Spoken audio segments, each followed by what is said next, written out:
அனைவருக்கும் வணக்கம். இந்த காணொளியில் இயற்பியலில் முடுக்கம் பற்றிய தொடர்பான கேள்விகளை நம்ம இந்த காணொளியில் பார்ப்போம். ஃபஸ்ட்டு கேள்வி, ஈர்ப்பு மாறிலி மதிப்பு என்ன அப்படின்னு கேட்டாங்கன்னா 6.674 × 10^11 newton metre square per KG square. ஈர்ப்பு மாறிலியின் மதிப்பு என்ன அப்படின்னு கேட்டாங்கன்னா இது எழுதணும். ஓகேங்களா.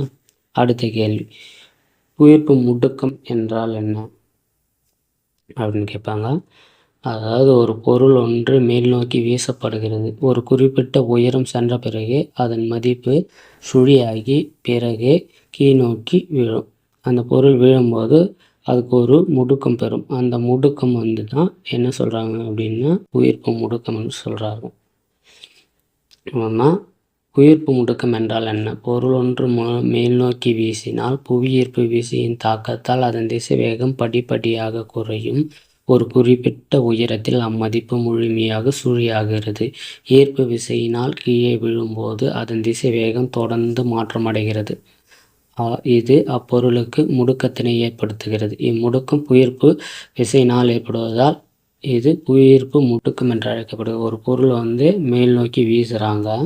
அப்படி வீசும்போது ஒரு குறிப்பிட்ட அளவு போன உடனே அதனுடைய மதிப்பு, அதாவது வீசப்பட்ட அந்த விசையின் மதிப்பு சுழியானது. காரணம் புவியீர்ப்பு விசையினால் என்னாகும், சுழியாகும். சுழியான பிறகு மறுபடியும் படிப்படியாக அது என்னாகும், கீழ் நோக்கி விழ ஆரம்பிக்கும். அப்படி விழும்போது அது புவியை நோக்கி வர வர என்ன ஆகும், ஸ்பீடு வேரியேஷன் ஆகும். அதுதான் முடுக்கம் அடைகிறது அப்படின்னு சொல்கிறாங்க. அப்படி வேரியேஷன் ஆகிறது பார்த்திங்கன்னா அந்த வேரியேஷனை தான் அவங்க என்ன சொல்கிறாங்கன்னா புவியீர்ப்பு முடுக்கம். புவியீர்ப்பு முடுக்கத்தால் தான் என்ன பண்ணுது, இந்த பொருளானது முடுக்கம் அடைகிறது. இந்த பொருள் முடுக்கம் அடைகிறது.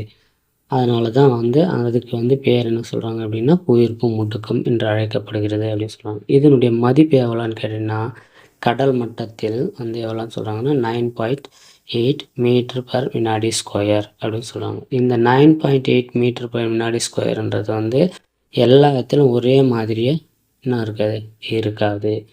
ஒவ்வொரு இடத்துலையும் வித்தியாசம் இருக்கும். அதனால தான் இங்கே குறிப்பிட்டு கொடுத்துருக்காங்க. கடல் மட்டத்தில் உயிர்ப்பு விசையின் மதிப்பு 9.8 மீட்டர்/வினாடி ஸ்கொயர் அப்படின்னு சொல்லியிருக்காங்க. ஓகே, எந்த பொருள் மேலேருந்து கீழே விழுந்தாலும் என்ன வரும், முடுக்கம் எவ்வளோ வரும், 9.8 மீட்டர்/வினாடி என்ற அளவில் என்ன பண்ணும், முடுக்கம் அடையும் அப்படின்னு சொல்லி கொடுத்துருக்காங்க. புவியின் ஆரம் எவ்வளவு அப்படின்னு கேட்டாங்கன்னா புவியின் ஆரம் எவ்வளவுன்னு சொல்லி இங்கே போட்டிருக்காங்க பாரு, 6400 கிலோமீட்டர். புவியின் ஆரம் ஆர் இஸ் ஈக்குவல் டு எவ்வளோ சொல்லிக்கிறேன், 6400 கிலோமீட்டர். ஞாபகம் வச்சுங்க. இது கேட்பாங்க. ஒரு சில கணக்கீடுகளுக்கும் நமக்கு என்ன பண்ணணும், உதவி. அதனால் இதை நம்ம ஞாபகம் வச்சுக்கணும். புவியின் ஆரம் எவ்வளோன்னு கேட்டால் 6400 கிலோமீட்டர். புவியின் நிறையின் மதிப்பு என்ன அப்படின்னு ஒன்னோட ஆன்சரில் கேட்பாங்க. அப்படி கேட்டாங்கன்னா MS ஈக்குவல் டு 5.972 × 10^24 கிலோகிராம். இது அப்படியே ஞாபகம் வச்சுக்கோங்க. ஏன்னா இது மாதிரி ஏற்கனவே டிஎன்பிஎஸ்சியில் கேட்டிருக்காங்க. புவியின் நிறை என்ன அப்படின்னு கேட்டிருக்காங்க. MS equal to 5.972 × 10^24 kilogram. அதே மாதிரி உயிர்ப்பு முடுக்கம் இதில் தான் நிறைய இந்த பேராகிராஃப் பாருங்கள். இதில் தான் நிறைய முறை ட்விஸ்ட் பண்ணிலாம் கேள்வி கேட்டிருக்காங்க. உயிர்ப்பு முடுக்கம் ஜியின் மதிப்பு பூமியின் ஆரத்தை சார்ந்து அமைகிறது. அதாவது உயிர்ப்பு முடுக்கத்தின் மதிப்பு எதை சார்ந்து அமைகிறது அப்படின்னா, ஏற்கனவே சொன்னால ஆரம் 6400 கிலோமீட்டர்னு சொல்லி புவியின் ஆரம் சொன்னால, அது மாதிரி புவியின் ஆரம் ஒரே இடத்துல ஒரே மாதிரியாக இருக்குது சென்டரில். ஏன்னா நம்மளுக்கு இருக்கிறது இப்படியே ஒரு கோள வடிவம். அதனால் சென்ட்ரல் அதிகமாகவும் இந்த இடத்துல புவியின் ஆரம் கம்மியாகவும் இருக்கும். அதனால் நிறைய வித்தியாசங்கள் இருக்கும். அதுக்கு ஏற்ற மாதிரி புவியின் அந்த ஜியின் மதிப்பு உயிர்ப்பு முடுக்கத்தின் மதிப்பு என்ன ஆகுதுன்னா வித்தியாசம் இருக்குது. ஓகேங்களா. அதை தான் இங்கே சொல்லணும். உயிர்ப்பு முடுக்கம் ஜியின் மதிப்பு புவியின் ஆரத்தை சார்ந்தது. இங்கே ஆரத்தை சார்ந்து அமையும்.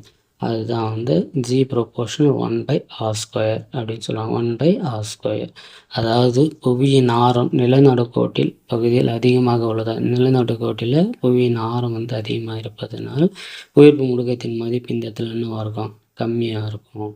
அதே சமயத்தில் துருவ பகுதியில் இந்த துருவ பகுதி இந்த இடங்கள்லாம் பார்த்தீங்கன்னாக்கா புவியின் ஆரம் கம்மியாக இருக்கிறதுனால அதனுடைய புவியீர்ப்பு முடுக்கத்தின் மதிப்பு என்னவாக இருக்கும், அதிகமாக இருக்கும்.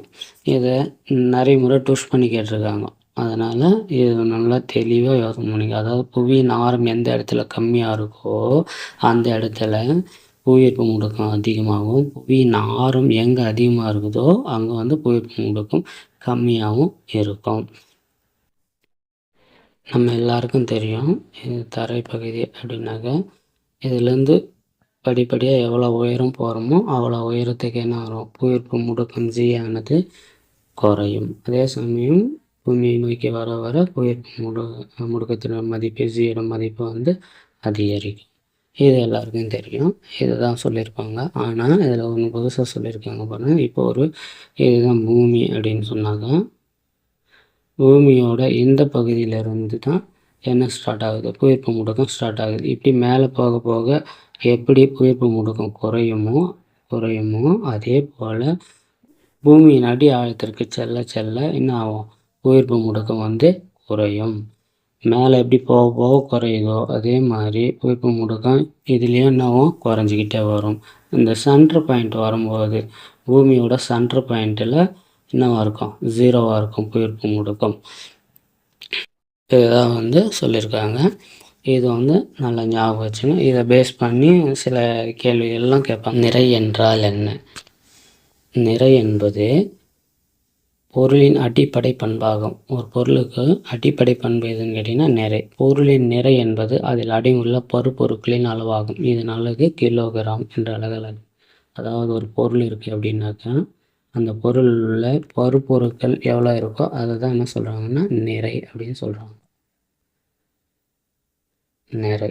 இதனுடைய அலகு என்னன்னு கேட்டிங்கன்னா கிலோகிராம் அப்படின்னு சொல்கிறாங்க.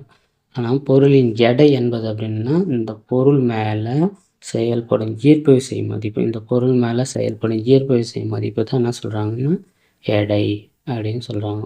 எடை வேறு நிறை வேறு, கன்ஃபியூஸ் பண்ணிக்காதீங்க. ஓகே, மறக்காம சர்ப்ரைஸ் பண்ணுங்க.